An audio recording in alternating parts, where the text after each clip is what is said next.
I really hope you can see this beautiful engraving. Our subject is Ancient Wine Press, and hopefully you can see these beautiful little images of guys pressing wine with their feet and carrying it. It's cute. It's cute. All right, so let's get into it. We're here for our essay number 54 in American Miscellany. So we've just finished a very short section on the solar system. That was essay number 53, and now we're moving on to essay number 54 on Ancient Wine Press. So this beautiful book is called American Miscellany, published in 1865, and we're now on page 131. Okay, Ancient Wine Press. In Syria, the vintage begins about the middle of September and continues for about 2 months. It is earlier in Palestine, where the grapes are sometimes ripe even in June or July. This arises probably from a triple pruning, in which case there is also a third vintage. The first is in August, the second is September, and the third in October. Joyous indeed was the season when the grapes were plucked off and carried to the wine press, which was built in the vineyard, whose site was carefully chosen in fields of a loose, crumbling soil, on a rich plain, a sloping hill rising with a gentle ascent, or, where the acclivity was very steep, in terraces turned as much as possible from the setting sun. The wine presses were either built of stone or hewn out of a large rock.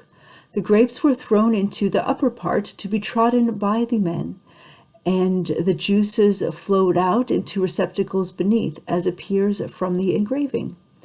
The treading of the wine press was laborious, but it was performed with singing and sometimes accompanied with musical instruments. Oil of olives was expressed in the same way before the invention of mills. The existence of this practice in Palestine is evident from the language of Moses. Let Asher dip his foot in oil. And from the threatening, thou shalt sow, but thou shalt not reap. Thou shalt tread the olives, but thou shalt not anoint thee with oil, and sweet wine, but thou shalt not drink wine. Micah chapter 6, verse 15. To the custom of treading grapes and olives, reference is frequently made by the inspired writers. Thus the glorious conqueror who appeared in vision to Isaiah said, I have trodden the winepress alone, and of the people there was none with me. For I will tread them in mine anger and trample them in my fury, and their blood shall be sprinkled on my garments, and I will stain all my raiment. Isaiah 63, chapter 63, verse 3, I think.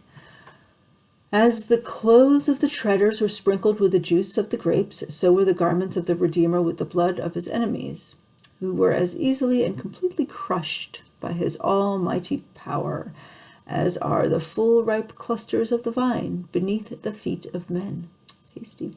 The same figure is employed in the book of Revelation. It's 14, the book of Revelation, chapter 14, verses 18 through 20, to express the fearful destruction which awaits the adversaries of God and man.